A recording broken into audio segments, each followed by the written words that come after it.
পশ্চিমা দেশগুলোর সার্বিক পৃষ্ঠপোষকতা নিয়ে ২০২৩ সালের ৭ অক্টোবর থেকে গাজা উপত্যকা এবং পশ্চিম তীরে নিরপরাধ ও নির্যাতিত ফিলিস্তিনি জনগণের বিরুদ্ধে ভয়াবহ গণহত্যা শুরু করে ইহুদিবাদী ইসরায়েল। তাদের গণহত্যার শিকার হয়ে এ পর্যন্ত অন্তত ৪০,০০০ ফিলিস্তিনি নিহত হয়েছে, আহত হয়েছে ৯২,০০০-এরও বেশি মানুষ। তবে এত কিছুর পরেও ফিলিস্তিনি স্বাধীনতাকামী সশস্ত্র গোষ্ঠীগুলোর মনোবল একটুও দমাতে পারেনি ইহুদি রাষ্ট্রটি। ইসরায়েল ও তাদের পশ্চিমা মিত্রদের বিরুদ্ধে লাগাতার সফল অভিযান চালিয়ে যাচ্ছে ফিলিস্তিনের স্বাধীনতাকামী গোষ্ঠীগুলো। ২৬শে আগস্ট দিনব্যাপী বিভিন্ন ফ্রন্টে সফল হামলার কথা জানিয়েছে তারা।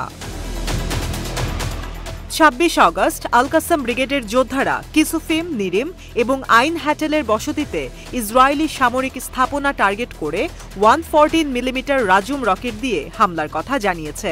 এছাড়া খান ইউনিসের উত্তর পূর্বে আল কারারা এলাকার একটি বাড়িতে সুপরিকল্পিত অতর্কিত হামলাও চালিয়েছে তারা।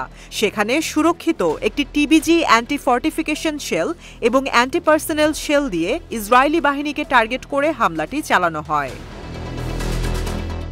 এদিন কেন্দ্রীয় গভর্নরেটের পূর্বে ইসরায়েলি সেনা এবং তাদের সামরিক যানবাহনের অবস্থান টার্গেট করে বেশ কয়েকটি মর্টার শেল ছোড়ে আল কুদস ব্রিগেডের যোদ্ধারা। অন্যদিকে শহীদ আবু আলী মোস্তফা ব্রিগেডের যোদ্ধারা দেইর আল-বালা শহর এবং আল মাজদার গ্রামের পূর্বে ইসরায়েলি সামরিক বাহিনীকে টার্গেট করে 60 মিলিমিটার মর্টার শেল এবং 107 মিলিমিটার রকেট দিয়ে হামলা চালানোর কথা জানিয়েছে। একই এলাকায় একটি ইসরায়েলি সামরিক কনভয়কে টার্গেট করে এক ঝাঁক রকেট ছোড়ে তারা। ২৬ আগস্ট থেমে থাকেনি হিজবুল্লাহর অপারেশনও। এদিন রামিয়া সাইটে নজরদারি স্থাপনা টার্গেট করে ড্রোন হামলা চালায় তাদের যোদ্ধারা। এছাড়া শ্রাগা ব্যারাকে 146 ডিভিশনের নতুন প্রতিষ্ঠিত সদর দফতরে ইসরায়েলি সেনাদের টার্গেট করে এক ঝাঁক ড্রোন দিয়ে একটি বিমান হামলা চালায় তারা।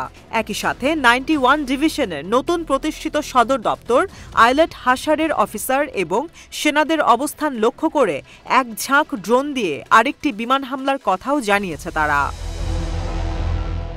এদিকে গত বছরের ৭ অক্টোবর থেকে হামাসের সাথে যুদ্ধে নিহত ইসরায়েলি সেনার সংখ্যা দাঁড়িয়েছে ৭০০ জনে।